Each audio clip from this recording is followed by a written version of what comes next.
వృత్త అనమాట.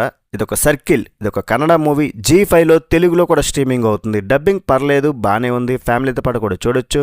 Adult content ఎక్కడ లేదు, కానీ స్టార్టింగ్లో ఒక దగ్గర ఇంగ్లీష్ కిస్ ఉంది, అది స్కిప్ చేసుకోవాలి. మిగతాదంతా ఎక్కడ ఏమి ఇబ్బంది పెట్టదు. మరి ఓవరాల్ మూవీ నాకైతే పర్లేదు, ఒకసారి చూడొచ్చు. ఒక యావరేజ్ ఫీలింగ్ ఇచ్చిన భయ. కానీ ఇది అందరికీ నచ్చే సినిమా అయితే కాదు, ముందే చెప్పేస్తున్నా.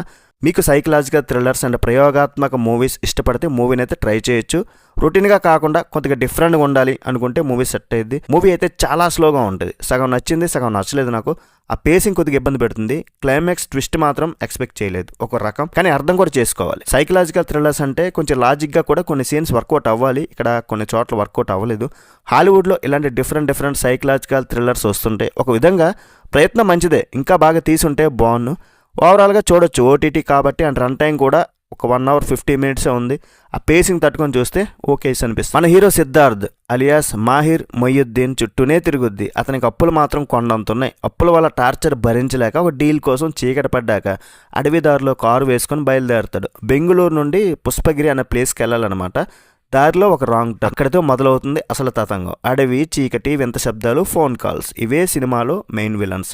సిద్ధార్థ్ ఆ అడవిలోనే చిక్కుకున్నాడా, లేక తన గతాన్ని తలుచుకుంటూ తనలోనే చిక్కుకున్నాడా అనేదే ఈ వృత్త అనమాట. ఇక ఫస్ట్ హాఫ్ అంతా హీరో కారు నడపడానికే సరిపోద్ది, ఫోన్స్ మాట్లాడుకుంటూనే సరిపోద్ది. ఇక సెకండ్ హాఫ్ అడవిలో మనకి ట్రాఫిక్ లో చిక్కుకున్నప్పుడు వచ్చే ఫ్రస్ట్రేషన్ కంటే అక్కడ అడవిలో హీరో పడే టెన్షన్ చూస్తుంటే, బ్రదర్ గూగుల్ మ్యాప్స్ వాడుకోవచ్చు కదా. సినిమాటోగ్రఫీ గురించి చెప్పాలి. వెలుతురు కంటే చీకటినే ఎక్కువగా నమ్ముకున్నారు. కొన్ని సీన్లలో స్క్రీన్ మీద హీరో మొహం మెరుస్తుందో మన కళ్ళు కొద్దిగా పెద్దవి చేసి చూడాలి. అది సినిమాకి ప్లస్ అంటే థ్రిల్ కావాలి అనుకునే వాళ్ళకి డెఫినెట్గా ప్లస్.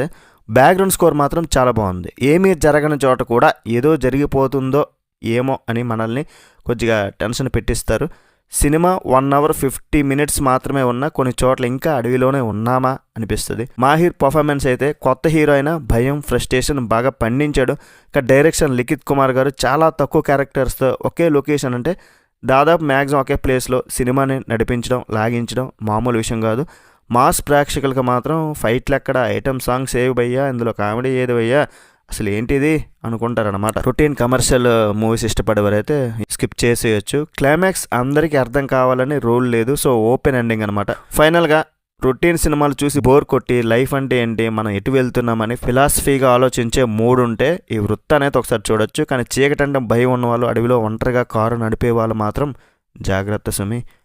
మరి ఓవరాల్గా మూవీకి రేటింగ్ ఎంత ఇస్తానంటే 2.75 out of 5. That's it guys. Review నచ్చితే ఒక లైక్ వేసుకోండి. నెక్స్ట్ వీడియోలో మళ్ళీ కలుద్దాం. Bye bye. జై